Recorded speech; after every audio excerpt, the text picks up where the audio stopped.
Buenas tardes a todos. Hoy vamos a trabajar sobre algunos conceptos de genética bacteriana que a su vez nos van a permitir introducirnos en ingeniería genética. Vamos a comenzar repasando algunos conceptos. Las bacterias son organismos haploides, aunque cuando se encuentran en crecimiento activo, por ejemplo en la fase de crecimiento exponencial, y debido al desfase que se da en la división celular respecto de la replicación, cada individuo puede albergar varias copias del cromosoma. Los elementos genéticos que presentan información genética y por lo tanto constituyen el genoma bacteriano son, por un lado, el cromosoma bacteriano, que va a estar siempre presente, y por otro lado, otros elementos u otras estructuras que le permiten o que le confieren información genética adicional y que de hecho pueden ser móviles, es decir, elementos que pueden transferirse dentro, por ejemplo, del cromosoma o del cromosoma plásmidos o incluso a genes o a genomas virales. Entre estos tenemos los plásmidos, tenemos los transposones, acá tenemos un dibujito de los plásmidos que en realidad ya lo vimos en la clase de bacteria. Tenemos un esquema de lo que sería un transposón, las islas genómicas y los profagos. Los plásmidos son elementos genéticos extracromosómicos que tienen capacidad de replicación autónoma, es decir, constituyen replicones propios. Son de ADN de cadena doble, la inmensa mayoría son circulares covalentemente cerrados y se encuentran superenrollados.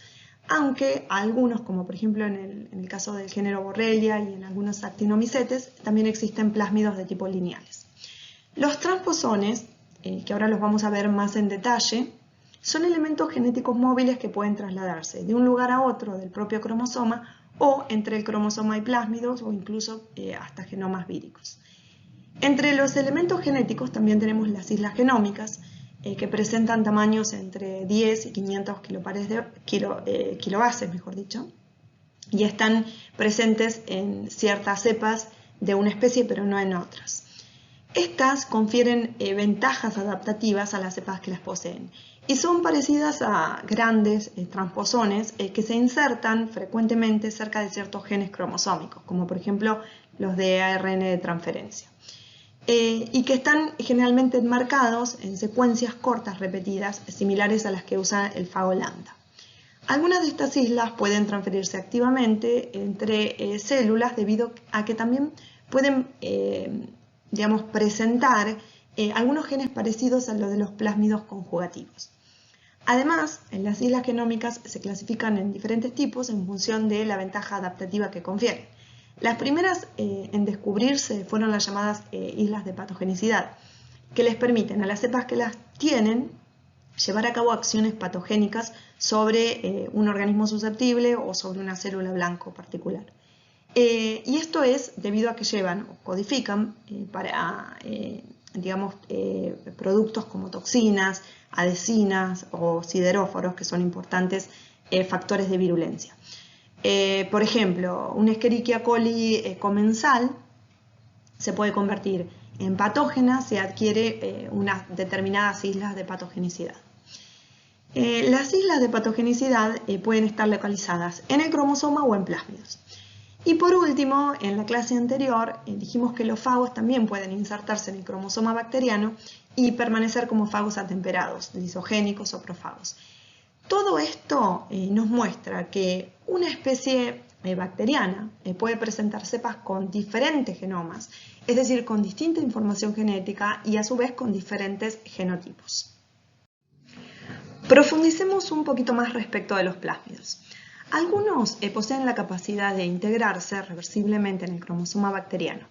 En esta situación se replican junto al cromosoma y bajo el control de este y reciben el nombre de episomas.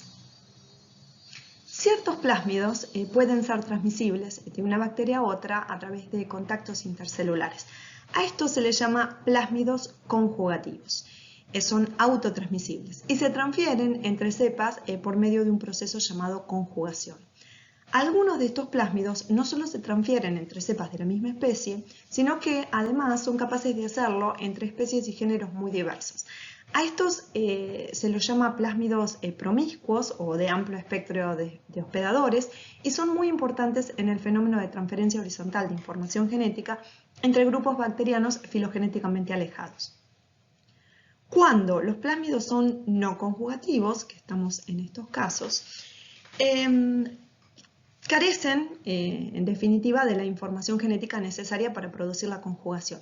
Sin embargo, existen dentro de estos un subgrupo llamado plásmidos movilizables, que no son autotransmisibles, pero pueden ser transferidos por la acción de un plásmido que sí sea conjugativo y que esté dentro de, o que esté en la bacteria de la cual digamos, está el plásmido también movilizable.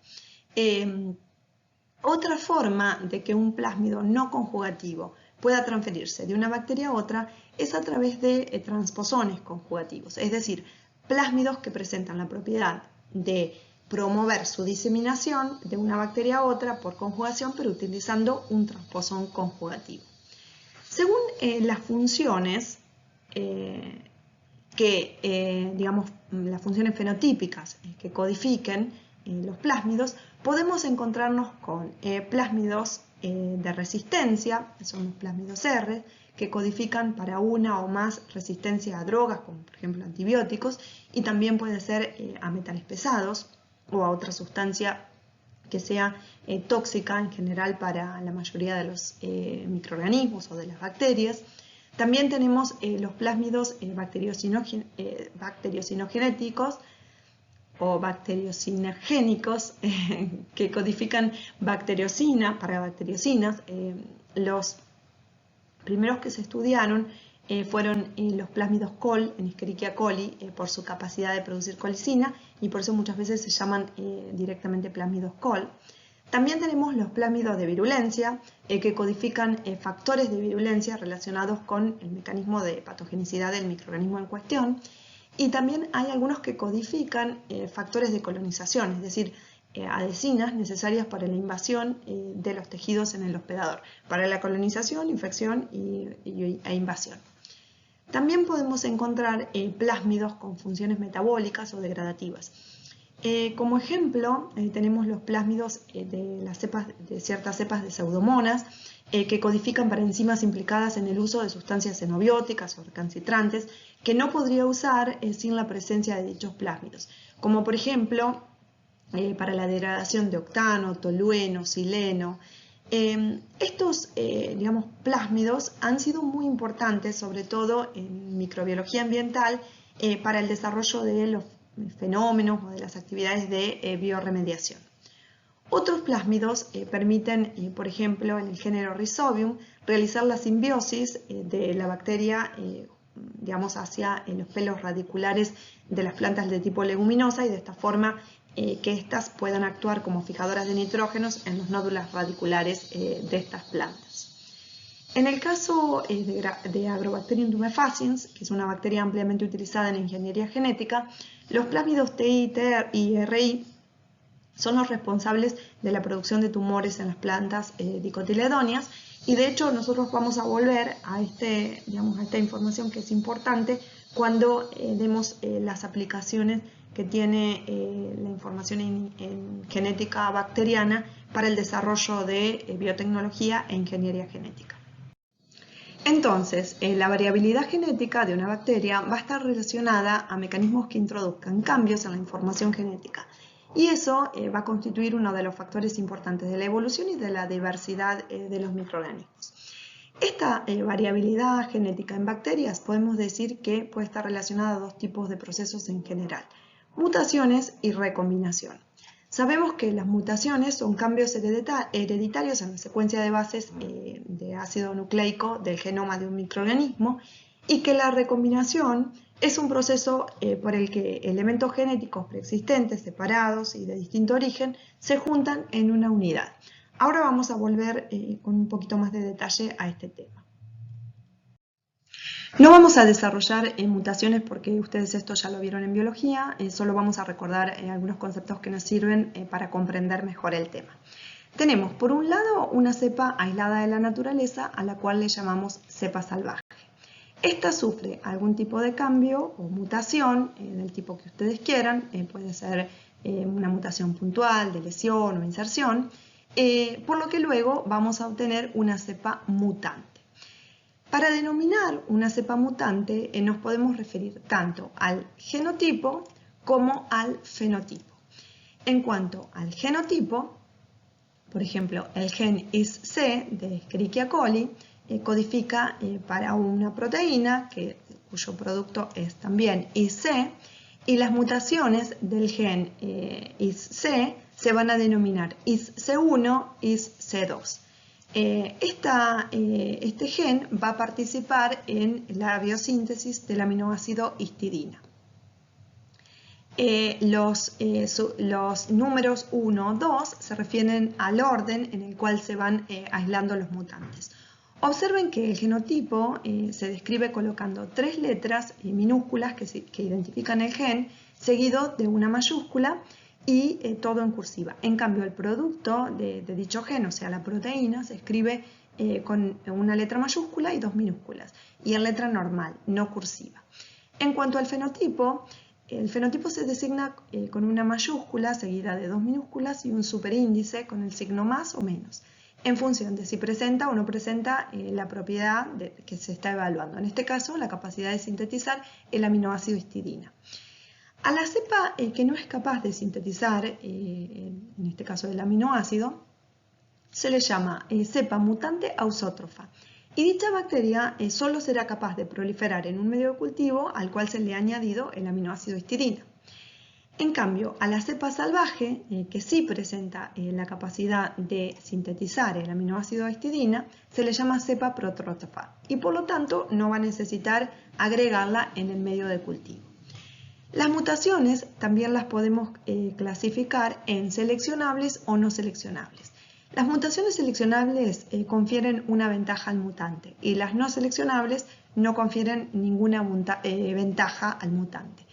El aislamiento de mutantes se realiza, de mutantes que tienen una mutación de tipo seleccionable, se realiza por selección, que ahora vamos a ver específicamente cuál, pero el caso más frecuente es la selección a través de la adición, por ejemplo, de un antibiótico o de una sustancia que presente actividad antimicrobiana. Y las no seleccionables, el estudio o el aislamiento, se realiza por cribado, por rastreo o por el método de screening. Podemos decir que hay dos grandes formas de recombinación. Por un lado, la recombinación homóloga y por otro lado, la transposición. En la recombinación homóloga, las secuencias de nucleótidos son intercambiadas entre dos cadenas similares o idénticas de ADN. El proceso incluye varios pasos de ruptura física y de reunión del ADN, dando lugar a una nueva combinación de secuencias de ADN. En los eucariotas ocurre durante el entrecruzamiento cromosómico en la meiosis, interviniendo una proteína específica, la proteína RECA, que forma un complejo que facilita el apareamiento y también intervienen otras enzimas como nucleasas, ligasas, polimerasas. En los procariotas se transfieren fragmentos de ADN homólogo desde un cromosoma donador a una célula receptora por 3 procesos de transferencia horizontal que habitualmente les denominamos parasexuales, haciendo un poco la comparación con lo que ocurre en las células eucariotas y la reproducción sexual. Estos procesos son la transformación, la transducción y la conjugación, que nosotros lo vamos a ver ahora en un ratito en detalle. Por otro lado, esto en cuanto a la recombinación homóloga. También tenemos la transposición, en la cual diversos elementos genéticos transferibles, que pueden ser transposones o integrones, pueden integrarse en distintos puntos del cromosoma o en plásmidos de una bacteria sin necesidad de encontrar fragmentos homólogos. Y esto también vamos a ver un poquito ahora más adelante. La transposición o recombinación no homóloga utiliza una transposasa en vez de la proteína RECA y requiere de secuencias específicas de bases. Los elementos transponibles son las secuencias de inserción, los transposones, las islas genómicas y los virus transponibles. En cuanto a las secuencias de inserción, las mismas son segmentos, mejor dicho, de ADN que pueden moverse de una posición cromosómica a otra del mismo cromosoma o de diferentes cromosomas o, por ejemplo, de un cromosoma a un plásmido. Cuando las secuencias de inserción se insertan en el medio de genes, pueden generar proteínas o productos defectuosos no funcionales. Son las formas más simples de genes móviles, ya que solo contienen la información necesaria para moverse de un lugar a otro y se han encontrado tanto en bacterias como en arqueobacterias, en bacteriófagos y en plásmidos. Generalmente consisten en extremos, que son repeticiones invertidas, y en el medio solamente llevan información necesaria para su propia, digamos, para los procesos de su propia transposición, es decir, para la transposasa.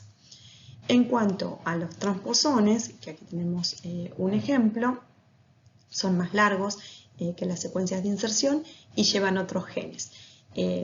Hay un tipo de transposón además que pueden,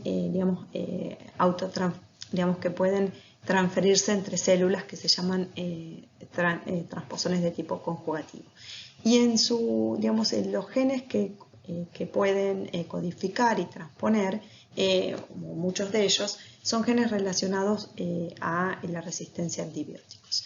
En las islas genómicas un poquito ya hablamos, y por último vamos a nombrar a los virus transponibles, que también en la clase de virus estuvimos hablando de los virus líticos y lisogénicos. Bueno, un ejemplo de virus de tipo transponible es el bacteriófago Mu. Mu viene de mutante, o de que es capacidad de producir mutación, y el cual puede producir justamente un ciclo lítico o un ciclo lisogénico.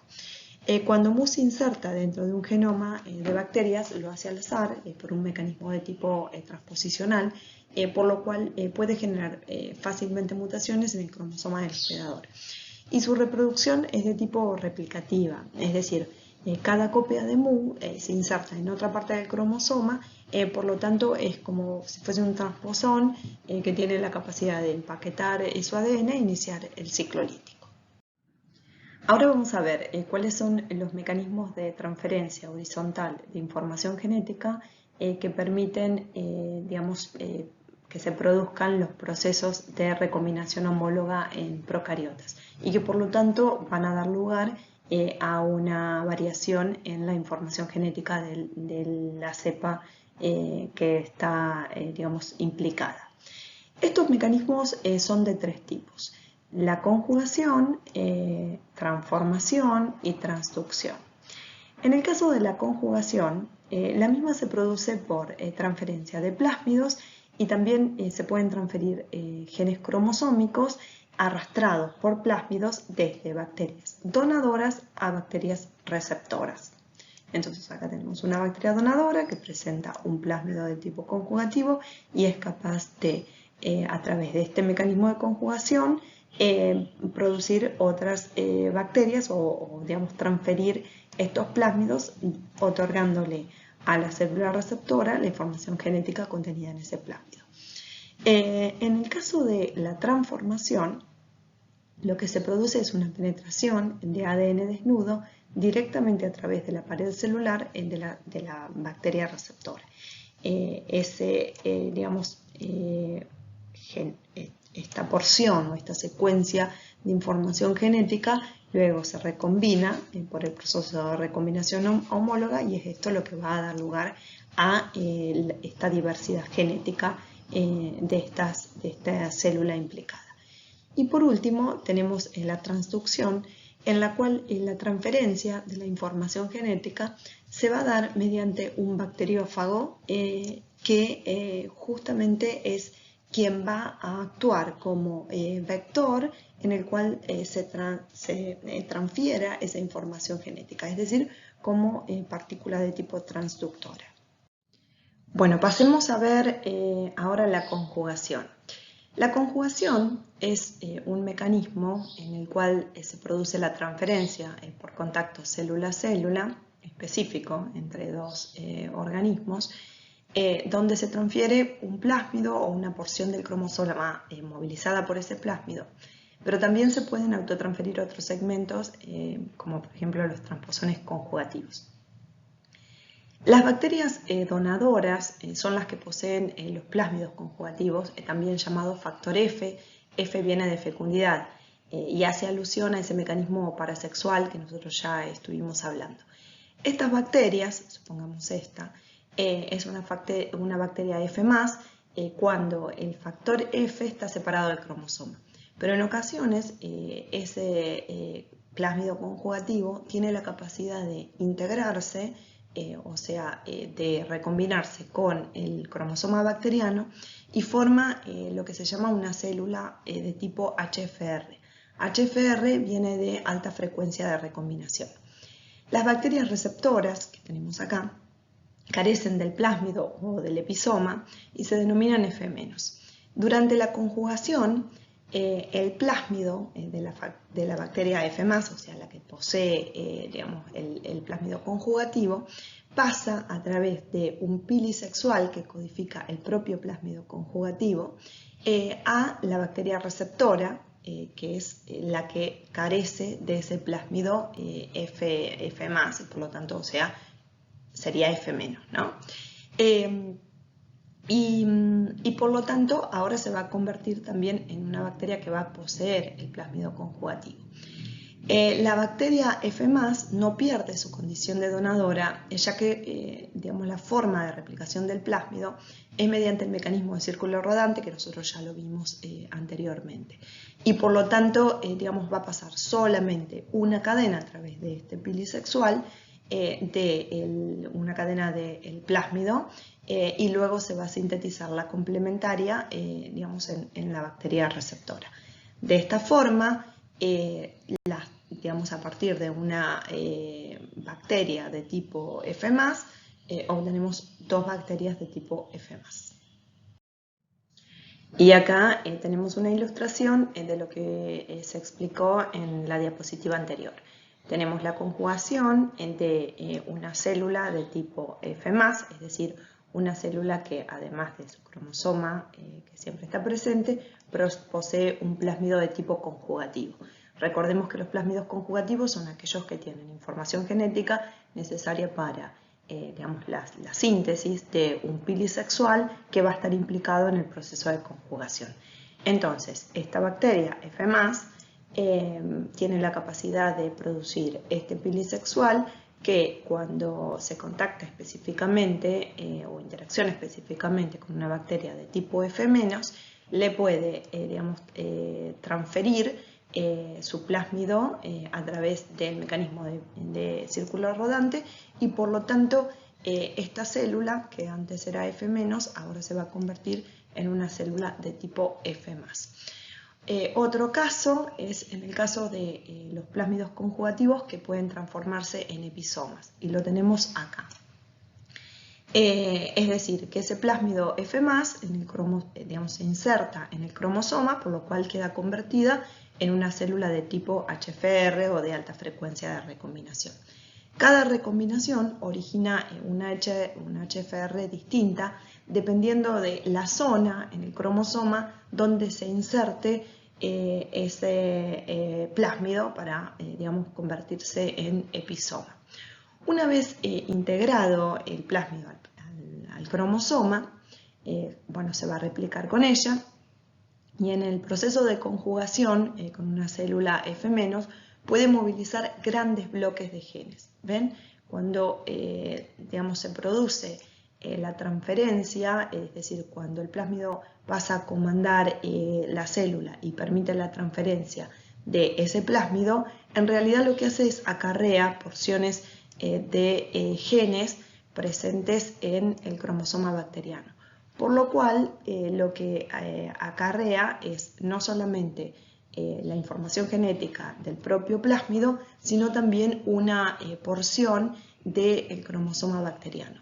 Si esta información genética puede recombinarse en la célula, se va a recombinar con la información genética presente en el cromosoma y de esa forma va a transferir información genética de una a otra. Las cepas HFR por lo general no convierten una célula F- en una célula F+, debido a que es muy raro que el plásmido se pueda transferir completamente. ¿Ven? Esto se ve acá. Bueno, este sería el mecanismo de conjugación. Veamos ahora lo que ocurre en el mecanismo de transformación.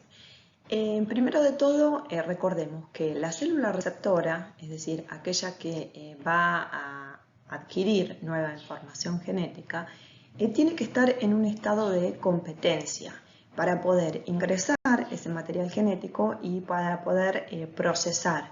Debido a que ese ADN desnudo que se encuentra en el ambiente va a ser un ADN exógeno y, como ya hemos visto, las bacterias y todos los organismos presentan mecanismos para evitar justamente el ingreso de material genético exógeno. Para que esté, digamos, que esté en estado de competencia, implica que debe tener unas proteínas de fijación en la membrana citoplasmática, acá lo vemos en el esquema, unas exonucleasas que van a permitir degradar una de las cadenas para que ingrese una sola cadena de ADN, y autolisinas en la pared celular que van a permitir la formación de un poro por la cual por supuesto que va a poder entrar una cadena de ADN, que es una cadena muy grande, para que ingrese por otro mecanismo. Luego de que este ADN desnudo se ha unido a las proteínas de fijación en la membrana citoplasmática y que se ha realizado el poro en la pared celular, pasa una de las dos cadenas dentro de la célula, mientras que la actividad de exonucleasa degrada la otra cadena. Esta cadena que ingresa se une a proteínas específicas que se llaman proteínas de unión a cadena sencilla, para que las proteja de las endonucleasas de restricción, que desde ya que van a estar tratando de evitar digamos, el ingreso de material genético exógeno. Y se une también a la proteína RECA, que va a ser la que va a permitir el proceso de recombinación homóloga. Se va a producir la recombinación con regiones homólogas del cromosoma bacteriano y mediado desde ya por esta proteína. Y por último, ese material genético recombinado en el cromosoma bacteriano va a permitir que la célula esté transformada, es decir, que la célula digamos, presente información genética diferente a la célula previo a ese proceso de transformación. Esto es muy importante porque es una de las técnicas que se utiliza digamos, cuando uno quiere generar un organismo genéticamente modificado, y ahora lo vamos a volver a ver un poquito más. Otro de los mecanismos a través de los cuales se puede transferir horizontalmente información genética de un organismo a otro es a través de la transducción. En este caso, la transferencia de material genético de una bacteria a otra se realiza a través de un bacteriófago, que lo vemos acá, que por azar lleva un trozo de ADN bacteriano y se comporta como un vector intermediario entre las dos bacterias. El virus, al infectar a la próxima bacteria, le puede transmitir parte del genoma de la bacteria anteriormente infectada. Ahora lo vamos a ver un poquito más, pero lo importante es que sepamos que en la transducción se diferencia con los procesos de conjugación previamente visto y transformación, debido a que el intermediario que va a actuar digamos, como vector es un bacteriófago. Partiendo de que en la transducción se necesita un vector de tipo un fago, un bacteriófago, para poder transferir información genética de un organismo a otro, recordemos que los fagos pueden tener dos ciclos o dos formas digamos, de reproducirse, de replicarse en una célula, a través de lo que es el ciclo lítico, que termina por producir la destrucción y lisis celular, o a través del ciclo lisogénico, en donde se inserta en el cromosoma bacteriano. En función del tipo de ciclo o el tipo de virus que va a realizar este proceso infeccioso, vamos a tener que la transducción puede ser de dos tipos. Transducción generalizada, que está asociada a el ciclo lítico de un virus, o la transducción especializada, que está asociada al ciclo lisogénico. Veamos en este esquema que justamente muestra lo que es la transducción generalizada. Tenemos que un bacteriófago de tipo lítico ingresa, o sea, se une a los receptores celulares específicamente de esta bacteria, después inyecta o permite la penetración de su material genético, que en este caso es de tipo ADN, y luego inicia un proceso de actividades metabólicas en donde primero comanda la actividad, los mecanismos metabólicos de la célula huésped, luego sintetiza, es decir, transcribe y traduce las proteínas necesarias para su proceso de reproducción, es decir, primero va a sintetizar las proteínas tempranas, luego las medias, luego las tardías, y en definitiva va a terminar comandando todo lo que es la replicación de la célula, del virus frente a la replicación de la célula. En este proceso también se produce la destrucción del material genético celular, es decir, del cromosoma celular. Y previo a la encapsidación que tenemos acá del material genético dentro de las cápsides virales, lo que puede ocurrir es que por error, acá tenemos distintos virus que ya se ha producido el proceso de autoensamblado y empaquetamiento de la información genética. Por error, muchas veces lo que ocurre es que se producen un empaquetamiento no del genoma viral, sino de parte o de una porción de cromosoma bacteriano. Entonces, acá se va a generar una partícula vírica que en vez de llevar en su interior ADN viral, va a llevar ADN bacteriano. Cuando esta partícula vírica, que tiene que desde ya presentar presentar su capacidad de infectar, tiene que todavía ser un virus de tipo infeccioso. Cuando este virus, infecta otra bacteria, lo que va a hacer es, llevar el material genético de la bacteria y le va a poder transferir material genético de una bacteria a otra bacteria. ¿Por qué? Porque no va a tener su genoma viral, sino parte del cromosoma bacteriano. Entonces, ese material genético va a seguir los mecanismos que ya hemos visto antes. Se va a recombinar con el cromosoma bacteriano mediante un mecanismo de recombinación homóloga. Y lo que vamos a obtener es una bacteria transducida, una bacteria con nueva información genética. Veamos que la posibilidad de que cualquier zona del cromosoma sea empaquetada por error en el genoma viral es la misma para cualquier zona, es decir, no es que de una región específica del cromosoma va a pasar de una bacteria a otra.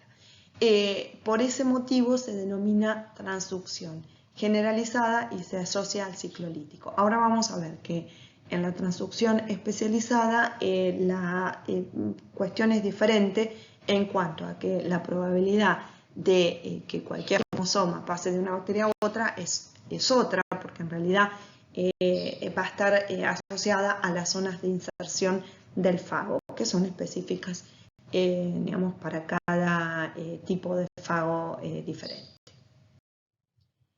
Entonces, en la transducción especializada, es decir, aquella que vamos a relacionar con el ciclo lisogénico de los virus, lo que va a ocurrir es una extinción incorrecta del virus que está unido al genoma, es decir, de los fagos, de los profagos o de los virus lisogénicos atemperados.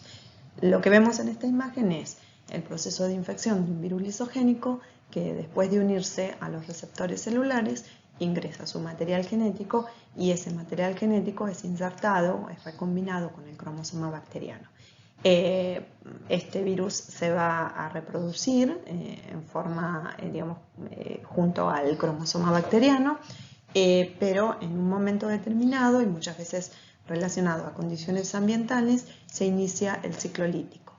Al iniciarse el ciclo lítico, el fago se escinde del cromosoma bacteriano. Pero en este proceso lo que ocurre es que la escinsión es incorrecta, con lo cual no solamente va a liberarse el material genético viral, sino que lo que va a ocurrir es, digamos, una escinsión en donde en la zona de inserción del virus se va a desprender parte de, digamos, del cromosoma bacteriano que está adyacente a la zona de inserción del virus. Esto hace que digamos, las partículas víricas generadas no solamente contengan parte del material genético viral, sino que también parte del material genético bacteriano. Por lo tanto, las zonas o la información genética que se transfiere de un organismo a otro va a ser esa información genética que estaba adyacente a los sitios de inserción del virus.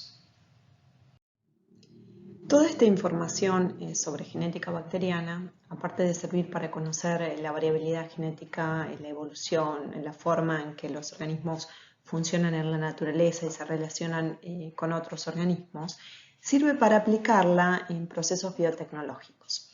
Justamente cuando se comprendió cómo se expresa y regula la información genética, se comenzó a buscar la forma de cambiar dicha información en beneficio de algún tipo de interés económico, productivo, clínico. Es decir, estudiar características de los organismos y analizar la información genética subyacente, incluso la forma en la que se puede transferir esa información genética de un organismo a otro para conferirle una nueva característica. Y precisamente de eso se trata la ingeniería genética, también llamada tecnología del ADN recombinante, de técnicas que permiten modificar la información genética de los organismos vivos. Como consecuencia, en ingeniería genética se utilizan procedimientos para modificar la presencia o expresión de genes, para producir proteínas para las cuales estos genes codifican y producir, digamos, y obtener proteínas de interés de tipo recombinantes.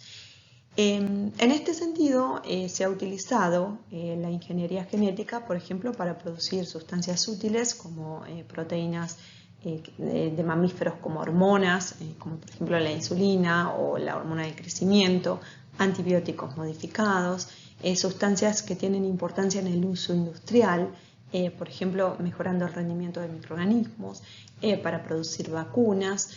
También se ha utilizado en lo que es la terapia génica, que es en realidad, digamos, está sujeta a cierta discusión desde el punto de vista de la bioética, para producir vegetales y animales transgénicos y por lo tanto alimentos, digamos, elaborados o producidos a partir de esos vegetales y animales transgénicos.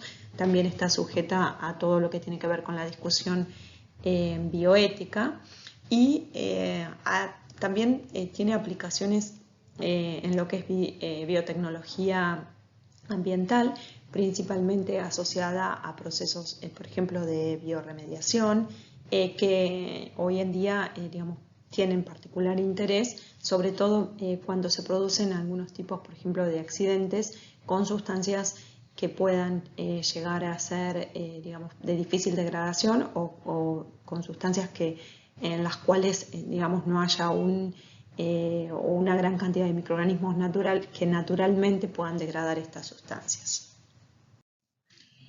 En primer lugar, el desarrollo de la ingeniería genética fue posible gracias al descubrimiento de las enzimas de restricción y también de los plásmidos. Las enzimas de restricción reconocen secuencias determinadas en el ADN y de esta manera, conociendo, por ejemplo, la secuencia de un fragmento de ADN, es posible aislarlo del genoma original para poder insertarlo en otra molécula de ADN.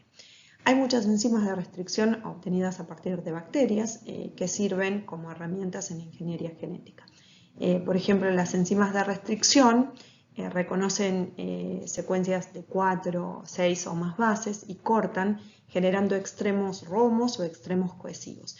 Y estos extremos, generados en diferentes moléculas de ADN, pueden sellarse con una ADN ligasa y generar así una molécula nueva a la cual se le va a denominar ADN recombinante.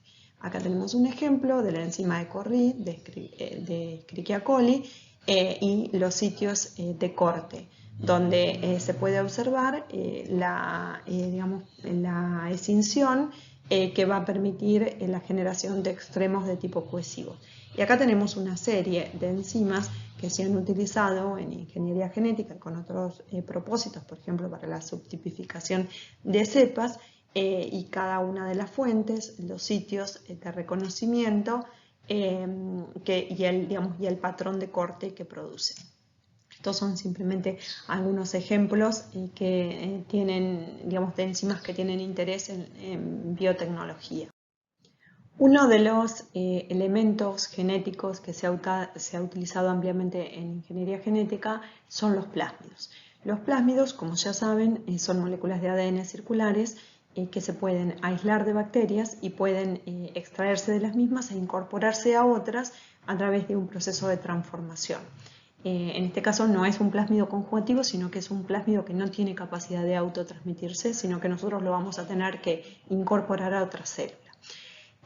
Los plásmidos fueron, o se pueden mejor dicho, modificar para ser empleados como vectores de clonación. Así, un gen de interés puede insertarse en el plásmido vector e incorporarse a una nueva célula. Para seleccionar las células, que pueden ser bacterias o también pueden ser células, por ejemplo, de levaduras, o también pueden ser células animales o vegetales, que reciben el plásmido, además de llevar el gen de interés, este plásmido tiene que llevar otro gen que sea marcador de la selección. Por ejemplo, un gen de resistencia a un antibiótico, lo cual le permite que cuando nosotros lo colocamos en un medio de cultivo con la presencia de ese antibiótico, esa célula sobreviva y permita aislar, nos permita a nosotros seleccionar el organismo que fue modificado genéticamente. Acá tenemos un ejemplo de un gen target, o sea, un gen de interés que nosotros queremos de alguna manera insertar o queremos llevar a otro organismo, y tenemos un plásmido que se va a utilizar como vector de clonación. Entonces, a través de una enzima de restricción, que en este caso es una enzima de Escherichia coli, hacemos un corte en determinadas secuencias que van a permitir aislar este plásmido, este gen de interés. Y también hacemos un corte en el plásmido que va a actuar como vector.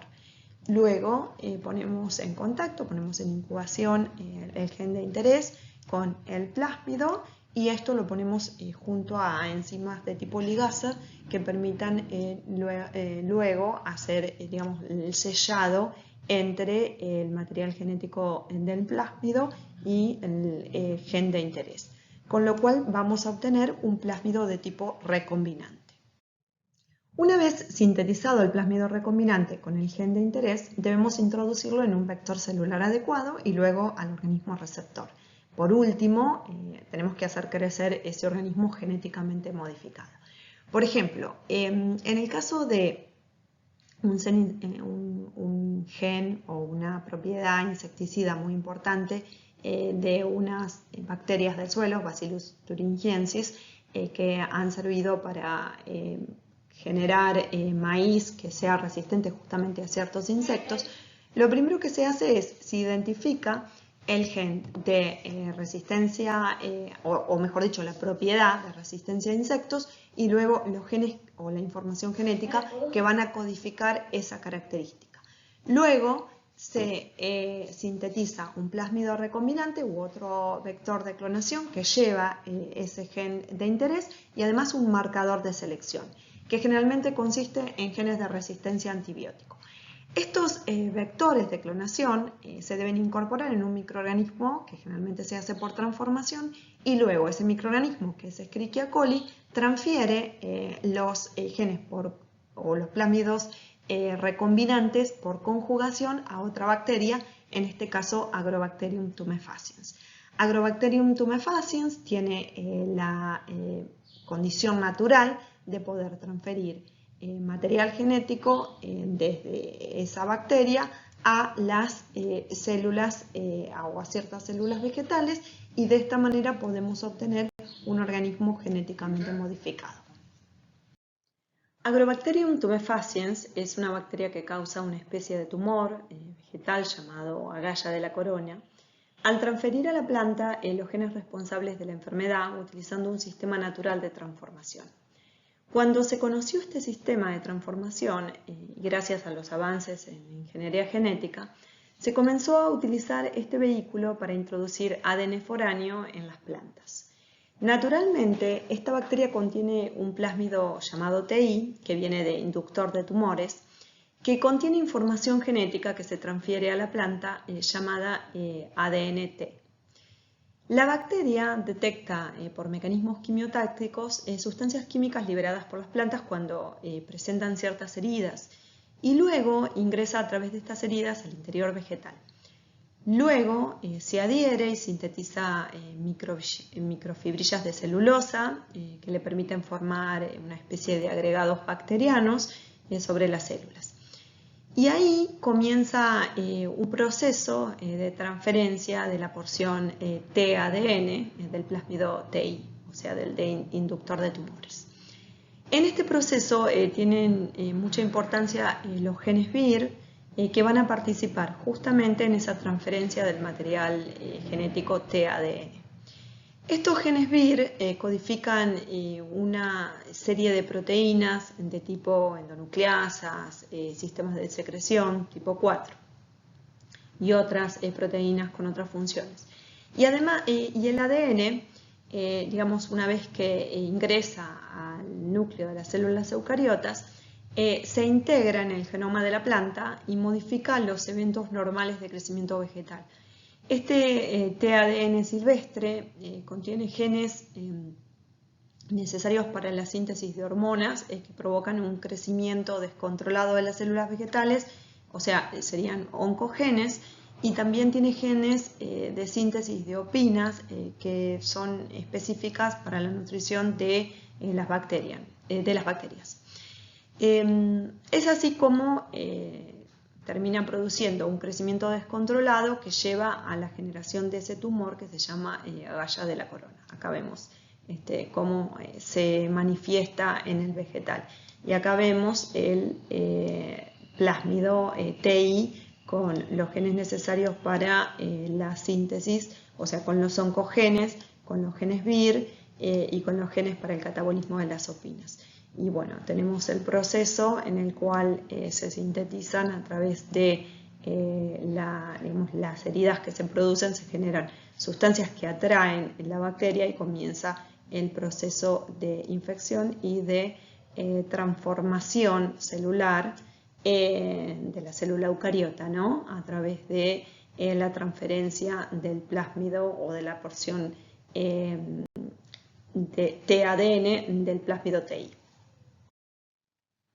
Conociendo este modo natural de transformación de las células vegetales que utiliza Agrobacterium tumefaciens, se puede utilizar la misma para crear un vegetal modificado genéticamente. ¿Cómo se hace?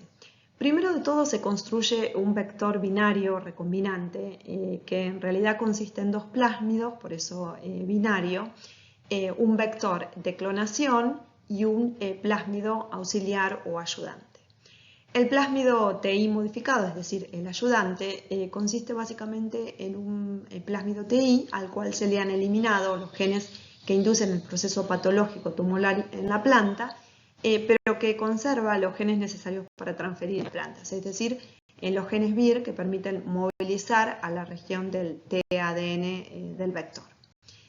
El vector de clonación presenta los genes que se quieren introducir en esta zona y también genes marcadores de resistencia a antibióticos.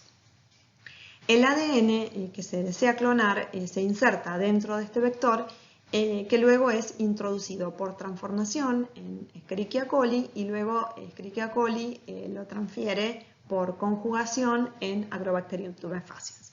Entonces, este plásmido recombinante es introducido en Agrobacterium y Agrobacterium por el mecanismo natural que previamente explicamos transforma a las células eucariotas vegetales. De esta manera, gracias a los genes marcadores de resistencia a antibióticos, uno puede seleccionar aquellas células que han sido transformadas. Simplemente a modo de ejemplo, vemos algunos vegetales que ya han sido transformados. Hay muchos que se encuentran en etapas de experimentación y en etapas en las cuales se intentan aprobar los protocolos necesarios para establecer las medidas de seguridad de todos estos alimentos, y hay muchos cultivos que desde hace años se han desarrollado y se están utilizando en nuestro país y en el mundo, principalmente cultivos de soja, maíz y algodón, pero también hay cártamo y también hay hortalizas genéticamente modificadas. Nosotros vamos a trabajar en un pequeño trabajo de aplicación con los diferentes ejemplos que se vienen dando en Argentina y que están en cultivo y en el comercio y que generalmente se encuentran en nuestra mesa de una manera directa o una manera indirecta, a través de ingredientes, ¿no? Esa sería la forma indirecta. En cuanto a los aspectos controvertidos de los alimentos genéticamente modificados, podemos hablar rato. En esto hay posturas muy diferentes en cuanto a quienes son detractores de los organismos genéticamente modificados y quienes están a favor de ellos. En cuanto a los aspectos que se consideran como positivos, está lo que tiene que ver con una mayor productividad, una mayor competitividad de los productores y un beneficio económico. En cuanto a los aspectos negativos, claros, tenemos la pérdida de biodiversidad y lo que es la contaminación genética.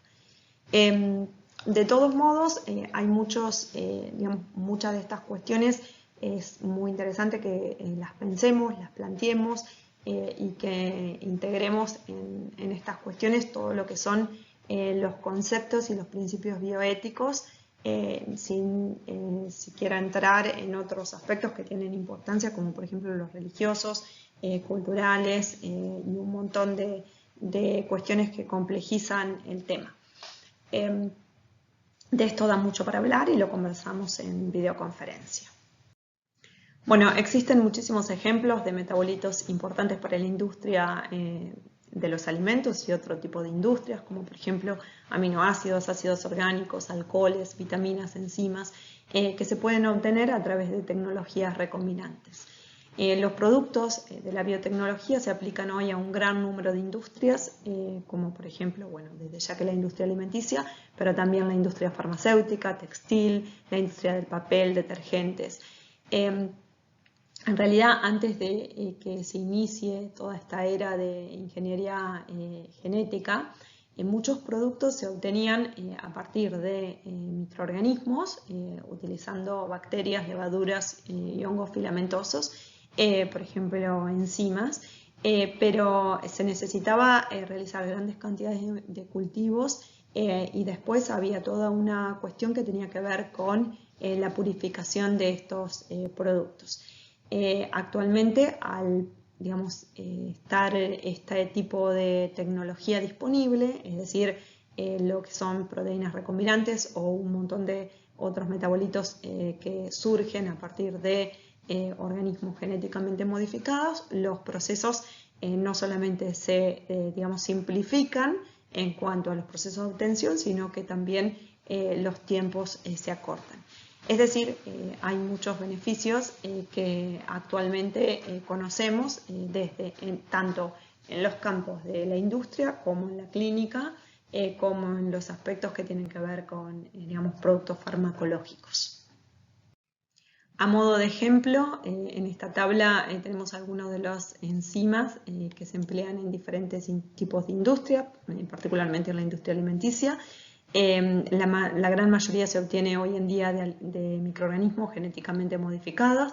Dentro de los microorganismos tenemos un gran número de microorganismos que están implicados, como por ejemplo Escherichia coli, pero también hay otros microorganismos por ejemplo, extremófilos, que permiten obtener muchísimas proteínas que tienen aplicación industrial, por ejemplo, proteínas termoresistentes o proteínas que funcionan a pHs diferentes, a un pH particular.